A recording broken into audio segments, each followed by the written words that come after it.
지방선거 앞두고 여론조사 전문가와 함께 민심을 살펴보는 코너죠. 배종찬의 민심. 오늘은 주요 지역 판세 분석해봅니다. 리서치앤리서치의 배종찬 본부장 어서 오십시오. 안녕하십니까? 네. 자, 판세 분석 들어가기 전에 네. 오늘 스승의 날인데요. 스승의 날 없애자는 국민청원 이게 화제가 됐었잖아요. 네. 혹시 스승의 날 없애자 그러지 말자 조사된 게 있나요? 이게 뭐 직접적으로 조사된 건 없는데 상당히 여론은 부정적으로 나타난 그런 결과들을 볼 수가 있는데요. 이 그만큼 좀 부담이 되는 것 같습니다. 촌지 때문에 또 이 스승을 바라보는 시각이 상당히 또 우리가 또 흔들렸던 때도 있었지 않습니까? 예. 그런 만큼 이 학생들을 대상으로 또 이제 교사를 대상으로 함께 이 웹사이트 포털 등에서 조사를 했는데 포털에서 한 거니까 정밀한 의미의 여론조사는 아니고. 네. 그러니까 뭐 이런 정도 여론이 있다는 정도로 봐주시면 좋을 것 같은데요.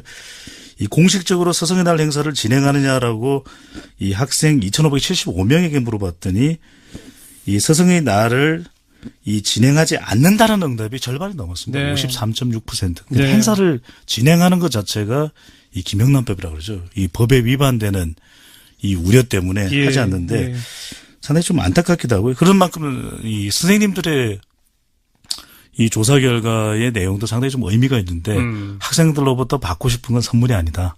마음을 받고 싶다. 그렇죠. 네. 그래서 정관용 앵커께서도 인생의 스승이 계실 거 아닙니까? 아, 물론이죠. 네. 마음속에 떠올려보고 생각해보고 연락도 드려보고 뭐 그런 네. 날로 하면 되는 거죠. 뭐. 제가 반짝 퀴즈를 하나 드리겠습니다. 예. 이 선생님이시죠. 선생님들께서 학생들로부터 가장 듣고 싶은 말 네. 어떤 말이었을까요? 감사합니다. 존경합니다. 정답입니다. 존경합니다. 네. 존경합니다. 이 이야기를 정말 듣고 싶어 하기 때문에 이제 카네이션 이게 꽃을 달아드리는 것까지도 이 관련 법 때문에 우리가 신경 쓰고 이 걱정해야 되는 좀 이런 건 좀 벗어나야 되지 않을까 싶기도 하고요. 네. 존경합니다를 자꾸 하면 되는 거예요. 네. 또 하나 궁금한 게 6월 13일 날이 지방선거인데 6월 12일 날이 북미정상회담이잖아요. 네. 이건 투표율에 영향을 어떻게 미칠까요? 투표율에 영향을 미치는 게 6월 12일 북미 정상회담이 있다는 것보다는 가는 이 북미 정상회담으로 가는 과정이 맞죠. 계속해서 관심이 모아지고 있거든요. 그렇죠, 그렇죠. 지금 뭐 연일 뉴스는 트럼프 대통령의 입에 모아지고 있거든요. 네. 또 김정은 위원장이 어떻게 그렇죠. 행동하는가 비핵화 관련돼서 지금 뭐 폐쇄하겠다. 실험장을 이런 이야기가 나오기 때문에 결과적으로는 판이 기울어지면 기울어질수록 이 국민들이 투표를 안 하는 경향이 분명히 생깁니다. 아, 네, 선거에 관심 집중이 떨어지니까? 네, 아마 이 선거 또 정치 이슈에 대한 뭐 관심이 워낙 또 전문가이시기도 하니까 기억나시죠? 2007년 대통령 선거. 대통령 선거 이명박 후보 쪽으로 어느 정도 판이 기울어졌을 때 그렇죠. 기울어지다 보니 당시 이 정동영 후보 DY가 얻었던 득표가 뭐 4분의 1 조금 넘는 수준이었거든요. 그러다 보니까 투표율이 역대 대통령 선거 중에서도 낮은 63%를 기록했거든요. 그런데 지난 대선 기억해 보십시오.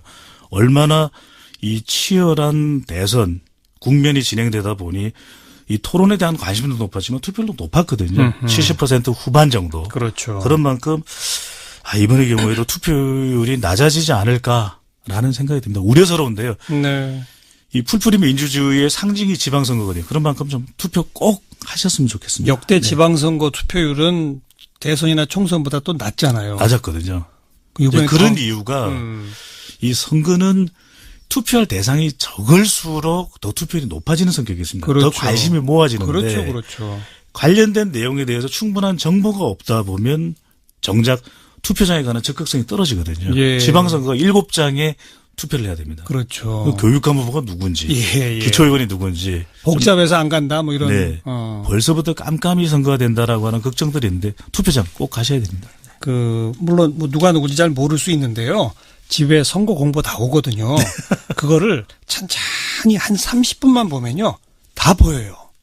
그거 천천히 보시고 꼭 투표하러 갑시다. 네, 정말 정은정 앵커께서 말씀 주셨는데 우리가 이 시간을 좀 내야 될 것 같습니다. 유권자들도 이제는. 네.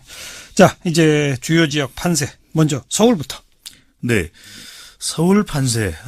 과연 어떤 판세가 있을까 많이들 궁금해하시는데 이미 서울도 좀 기울어진 조사 결과로 나타나고 있습니다. 물론 앞으로 이제 공식 선거 운동이 들어가면 이 선거 이 판세의 변화도 오겠지만 가장 큰 이유는 대통령 지지율이 워낙 높고요. 정당 지지율도 높고 예. 이런 상황에서 이 박원순 후보, 박원순 시장에 대한 피로감도 있지만 현직이라고 하는 안정감 이 부분도 플러스로 작동이 되는 걸로 보이는데 이 한국 리서치가 KBS와 한국일보 의뢰로 지난 11월 12일 실시하고 13일 발표했는데요. 서울 800명 유선 RDD 및 통신사 제공 무선 가상번호 조사였고요. 표본오차 95% 신뢰 수준 플러스 마이너스 3.5%포인트 성연령 지역 가중시가 적용됐고요. 그 정도까지만 말씀하시면 돼요. 네, 알겠습니다. 예. 그랬더니 숫자가. 네. 거의 말씀을 다 드렸는데 응답률만 소개해 드릴게요. 응답률 15.9%. 나머지 사항들은 뭐 이 열심히 홈페이지에서 확인하시면 될 것 같고요. 자, 박원순 후보가 53%로 절반 넘었습니다. 네. 안철수 바른미래당 후보가 15.2%. 자유한국당 김문수 후보가 10.5%. 글쎄 이런 조사 결과 다른 조사 결과도 크게 다르지 않았거든요. 그렇다면 현재 이 최근의 판세를 보면 일강이야기라고 말씀드리는 그렇죠. 것이 네 맞을 듯합니다. 네. 안철수, 김문수 누가 2등 하느냐 경쟁 그게 오히려 관심사가 되는 지금까지의 상황으로는 그러네요. 네 그렇게는 안 돼요. 뭐 이제 우리가 2등 후보가 누가 될지를 보는 것도 물론 중요하기는 한데 사실은 선거에 나선 사람들은 다 당선을 꿈꾸거든요. 아, 당연하죠. 그만큼 이 절대적으로 더불어민주당 후보들이 상당히 경쟁력을 보이는 이번 지방선거 과연 야권은 어느 정도의 성적을 거둘지 이 점도 중요할 것 같습니다. 예. 그다음 또 관심사가 경남입니다. 네. 경남은 지금 어떤 결과가 있습니까? 예. 드루킹과 관련돼 있는 지역이기 때문에 더 관심이 모아지는데 최대 격전지이기도 합니다. 예. 이곳에서도 KBS 한국일보 조사인데요. 응답률은 18.7%. 이 조사 결과 보면 드루킹 영향이 있었나 이런 이야기 또 생각이 드실 것 같은데요. 김경수 더불어민주당 후보가 46.2%로 절반에 육박한 조사 결과였고 김태호 자유한국당 후보는 27.8%, 김유건 바른미래당 후보가 1.9%인데 이번 선거는 세대 대결이라기보다는 예. 거의 대부분의 세대에서 더불어민주당 후보들이 상당히 경쟁력이 높게 나타나는데 경남도 보면 20에서 40대까지 김경수 후보가 더 경쟁력이 있는 결과로 나타났고 김태호 후보가 60세 이상에서만 경쟁력을 보이는 것으로 나타났습니다. 46.2대 27.8. 네. 이것도 격차가 상당하네요. 적지 않습니다. 네. 네. 다른 조사도 비슷한 추이죠? 아직까지는?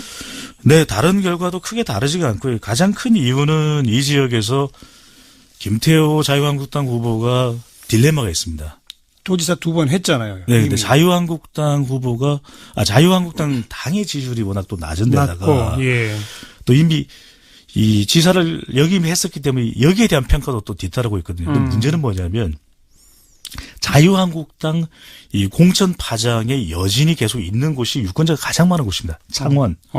창원에 지금 현직 시장이 자유한국당 소속이었는데 지금 무소속으로 출사표를 던졌거든요. 안상수 시장 탈당했죠. 네, 그럼요. 예. 그러다 보니 여기서 보수 자유한국당 유권자들이 결집되지 않고 이 김해 양산도 이 김경수 후보가 상당히 경쟁력이 있는 것으로 나타나는 여기도 유권자들이 많습니다. 그렇죠. 지역적 딜레마 또 자유한국당의 낮은 지지율이 사실은 드루킹 논란이 주는 영향보다 더 큰 걸로 보여집니다. 네.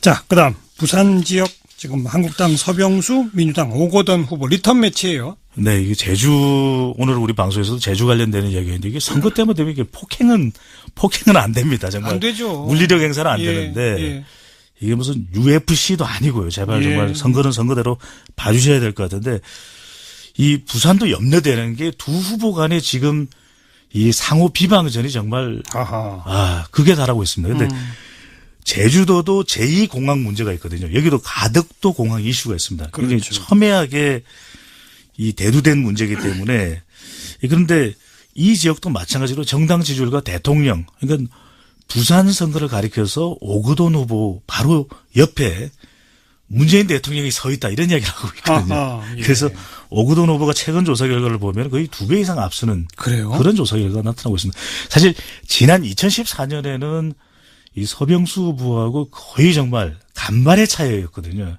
그런데 지금 리턴 매치를 하는 4년 후에 2018년 지방선거의 모습은 예. 오거돈 후보의 옆에 우뚝 서 있는 문재인 대통령의 높은 지지율. 그렇군요. 으로 설명될 수 있을 것 같습니다. 그러면 부산, 경남 이러면 보통 부울경 이렇게 부르잖아요. 네. 울산도 뭐 민주당 쪽이 더 앞서는 그런 상황입니까? 울산이 지금까지 보면 울산은 광역단체장을 보수 아닌 후보가 한 적이 없었거든요. 그런데 지금 여론조사 결과를 보면 이 더불어민주당의 송철호 후보가 오히려 앞서는 조사 결과가 나오고 있어요. 그래서 그런데 부동층은 좀 꽤 있는 편이고 또 김기현 시장 자유한국당 후보죠. 동생 관련되는 논란으로 지금 좀 치명타를 받은 모습인데 그렇죠. 또 울산 지역이 노동 문제가 상당히 또 경제가 중요한 문제인데 과거에는 또 이 보수 후보들이 보수 정당이 경제를 잘한다고 이야기를 했었거든요. 그런데 한 번도 자리를 내주지 않았던 자유한국당이 이번에 울산도 위협받고 있는 그런 판세로 나타나고 있는데 그래서 사실은 뭐 샤이 보수가 있다 어쩐다 저쩐다 하니까 이게 여론조사 전문가도 정말 울산 지역은 분석하기가 너무 힘듭니다. 그래서 정말 울산 분석하다가 여론 분석 전문가 울상이 된다. 죄송합니다. 네.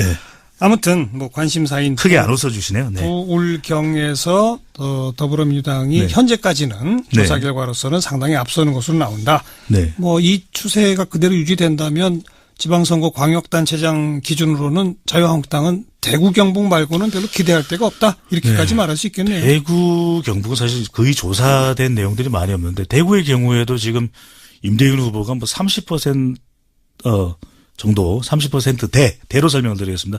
대 정도의 지지율을 보인다는 조사 결과도 소개된 바가 있거든요. 그런데 그런 이유는 심지어는 TK 지역마저도 더불어민주당의 지지율이 높다는 겁니다. 그 지지율만큼을 후보들이 가져가는 것이니까요. 네. 그만큼 지금 이 자유한국당 또 야권 후보들이 이 현장에서 선거운동하기가 쉽지 않은 그런 2018년 지방선거 모습입니다. 중원이라고 불리는 충청권은 어떻습니까? 그렇습니다. 이 충청권 표심이 또 상당히 중요하거든요. 지금 지방선거도 중요하지만 앞으로 이제 총선 또 대선으로 갈 때 이 캐스팅 보트 역할을 많이 하는 것이 말 그대로 이 충청권 민심이고 마치 우리도 뭐 정관용 앵커님이 우리 방송이 뭐 사실 우리 대한민국의 가장 또 핵심이 되는 방송 아니겠습니까? 별 말씀을요. 네, 지금 뜬금없이 말씀드렸는데. 근데 충청권에 지금도 보면 4자리가 걸려 있는데 가장 한 단어로 설명되면 정당 지지율과 대통령 지지율입니다. 그대로 그러니까 나온다.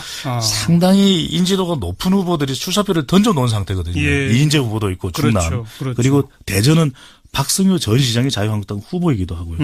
이 충북도 보면은 이 박경국 자유한국당 후보도 있는데 바른미래당의 또 신용환 후보랑 또 표심이 나누어지는 것도 야권의 고심입니다. 양강 구도가 만들어지고 있지 않다라는 것도 가장 큰 고민거리로 보여집니다. 네. 그러니까 충청권, 충남, 충북, 대전 어디 할 것 없이. 네, 세종도 그렇죠. 세종까지를 세종도 포함해서. 이춘희 시장이 재선 도전인데 지금 야권에서는 쫓아가기 좀 바쁜 모습. 현재로서는 그렇습니다. 네. 한마디로 정당 지지도에서 거의 5대 2의 숫자가 계속 1년 이상 유지되고 있지 않습니까? 네. 그것을 그대로 반영하고 있다? 이렇게 봐야 되겠네요. 반영되고 있습니다. 전국적으로. 이게 이 선거의 기초 체력이 일단은 당 지지율이 받쳐줘야 되거든요. 그렇죠. 네. 그걸 능가할 만큼 딱 주목되는 그런 야권 후보도 아직은 없다. 그런 거 아니겠습니까? 그렇습니다. 그러니까 이게 지방선거를 이번 지방선거의 이 특징은 너무 한결같이 이 방향으로 흘러가기 때문에 분석을 좀 더 재미있게 드리고 싶은데 안타까운데 문재인 대통령이 높은 지지율 그리고 정상회담 쌍끌이를 하고 있는 모습입니다. 네. 다음 주에 또 한번 봅시다. 어떻게 좀 변화가 있을지 말이죠. 네네. 수고하셨습니다. 감사합니다. 리서치의 배종찬 본부장이었습니다. 앞으로 이제 공식 선거운동이 들어가면 이 선거 이 판세의 변화도 오겠지만 가장 큰 이유는 대통령 지지율이 워낙 높고요. 정당 지지율도 높고 이런 상황에서 이 박원순 후보, 박원순 시장에 대한 피로감도 있지만 현직이라고 하는 안정감 이 부분도 플러스로 작동이 되는 걸로 보이는데 이 한국리서치가 KBS와 한국일보 의뢰로 지난 11월 12일 실시하고 13일 발표했는데요. 서울 800명 유선 RDD 및 통신사 제공 무선 가상번호 조사였고요. 표본오차 95% 신뢰 수준 플러스 마이너스 3.5%포인트 성연령 지역 가중시가 적용됐고요. 그 정도까지만 말씀하시면 돼요. 네, 알겠습니다. 그랬더니 숫자가. 거의 말씀을 다 드렸는데 응답률만 소개해 드릴게요. 응답률 15.9%. 나머지 사항들은 뭐 이 열심히 홈페이지에서 확인하시면 될 것 같고요. 자, 박원순 후보가 53%로 절반 넘었습니다. 네. 안철수 바른미래당 후보가 15.2%, 자유한국당 김문수 후보가 10.5%. 글쎄 이런 조사 결과 다른 조사 결과도 크게 다르지 않았거든요. 그때는 현재 이 최근의 판세를 보면 일강이약이라고 말씀드리는 그렇죠. 것이 네 맞을 듯합니다. 지방선거 앞두고 여론조사 전문가와 함께 민심을 살펴보는 코너죠. 배종찬의 민심. 오늘은 주요 지역 판세 분석해봅니다. 리서치앤리서치의 배종찬 본부장 어서 오십시오. 안녕하십니까? 네. 자, 판세 분석 들어가기 전에 네. 오늘 스승의 날인데요. 스승의 날 없애자는 국민청원 이게 화제가 됐었잖아요. 네. 혹시 스승의 날 없애자 그러지 말자 조사된 게 있나요? 그러니까 뭐 직접적으로 조사된 건 없는데 상당히 여론은 부정적으로 나타난 그런 결과들을 볼 수가 있는데요. 이 그만큼 좀 부담이 되는 것 같습니다. 촌지 때문에 또 이 스승을 바라보는 시각이 상당히 또 우리가 또 흔들렸던 때도 있었지 않습니까? 예, 그런 만큼 이 학생들을 대상으로 또 이제 교사를 대상으로 함께 이 웹사이트 포털 등에서 조사를 했는데 보면 포털에서 한 거니까 정밀한 의미의 여론조사는 아니고. 네, 그러니까 뭐 이런 정도 여론이 있다는 정도로 예, 봐주시면 좋을 것 같은데요. 이 공식적으로 스승의 날 행사를 진행하느냐라고 이 학생 2,575명에게 물어봤더니 이 스승의 날을 이 진행하지 않는다는 응답이 절반이 넘었습니다. 네. 53.6%. 네. 행사를 진행하는 것 자체가 이 김영란법이라고 그러죠. 이 법에 위반되는 네. 이 풀뿌리 민주주의의 상징이 지방선거거든요. 그런 만큼 좀 투표 꼭 하셨으면 좋겠습니다. 역대 지방선거 투표율은 대선이나 총선보다 또 낮잖아요. 낮았거든요. 이번에 그런 이유가 이 선거는 투표할 대상이 적을수록 더 투표율이 높아지는 성격이 있습니다. 그렇죠. 더 관심이 모아지는데 그렇죠, 그렇죠.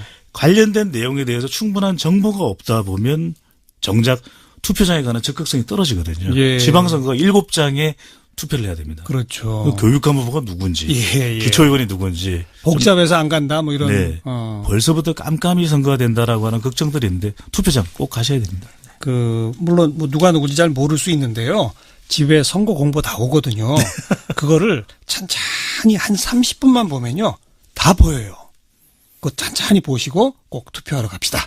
네, 정말 정은정 앵커께서 말씀 주셨는데 우리가 이 시간을 좀 내야 될 것 같습니다. 유권자들도 예. 이제는. 네. 예. 자, 이제 주요 지역 판세. 먼저 서울부터. 네. 서울 판세. 과연 어떤 판세가 있을까 많이들 궁금해 하시는데 이미 서울도 좀 기울어진 조사 결과로 나타나고 있습니다. 물론 이 우려 때문에 예. 하지 않는데 예. 상당히 좀 안타깝기도 하고요. 그런 만큼 이 선생님들의 이 조사 결과의 내용도 상당히 좀 의미가 있는데 학생들로부터 받고 싶은 건 선물이 아니다. 마음을 받고 싶다. 그렇죠. 네. 그래서 정관정 앵커께서도 인생의 스승이 계실 거 아닙니까? 물론이죠. 네. 마음속에 떠올려보고 생각해보고 연락도 드려보고 뭐 그런 네. 날로 하면 되는 네. 거죠. 뭐. 제가 반짝 퀴즈를 하나 드리겠습니다. 예. 이 그러니까 선생님이시죠. 선생님들께서 학생들로부터 가장 듣고 싶은 말 네. 어떤 말이었을까요? 감사합니다. 존경합니다. 정답입니다. 존경합니다. 네. 존경합니다. 이 이야기를 정말 듣고 싶어 하기 때문에 이제 카네이션 이게 꽃을 달아드리는 것까지도 이 관련 법 때문에 우리가 신경 쓰고 이 걱정해야 되는 좀 이런 건 좀 벗어나야 되지 않을까 싶기도 하고요. 네. 존경합니다를 자꾸 하면 되는 거예요. 네. 또 하나 궁금한 게 네. 6월 13일 날이 지방선거인데 6월 12일 날이 북미정상회담이잖아요. 네. 이건 투표율에 영향을 어떻게 미칠까요? 투표율에 영향을 미치는 게 6월 12일 북미 정상회담이 있다는 것보다는 가는 이 북미 정상회담으로 가는 과정이 맞죠. 계속해서 관심이 네. 모아지고 있거든요. 그렇죠, 그렇죠. 지금 뭐 연일 뉴스는 트럼프 대통령의 입에 모아지고 있거든요. 네. 또 김정은 위원장이 어떻게 그렇죠. 행동하는가 비핵화 관련돼서 지금 뭐 폐쇄하겠다. 실험장을 이런 이야기가 나오기 때문에 결과적으로는 판이 기울어지면 기울어질수록 이 국민들이 투표를 안 하는 경향이 분명히 생깁니다. 네, 선거에 관심 집중이 떨어지니까. 네, 아마 이 선거 또 정치 이슈에 대한 뭐 관심이 워낙 또 전문가이시기도 하니까 기억나시죠? 2007년 대통령 선거. 대통령 선거 이명박 후보 쪽으로 어느 정도 판이 기울어졌을 때 그렇죠. 기울어지다 보니 당시 이 정동영 후보 DY가 얻었던 득표가 뭐 4분의 1 조금 넘는 수준이었거든요. 그러다 보니까 투표율이 역대 대통령 선거 중에서도 낮은 네. 63%를 기록했거든요. 예, 예. 근데 지난 대선 기억해 보십시오. 얼마나 이 치열한 대선 국면이 진행되다 보니 이 토론에 대한 관심도 높았지만 투표율도 높았거든요. 70% 후반 정도. 그렇죠. 그런 만큼 이번의 경우에도 투표율이 낮아지지 않을까라는 생각이 듭니다. 우려스러운데요.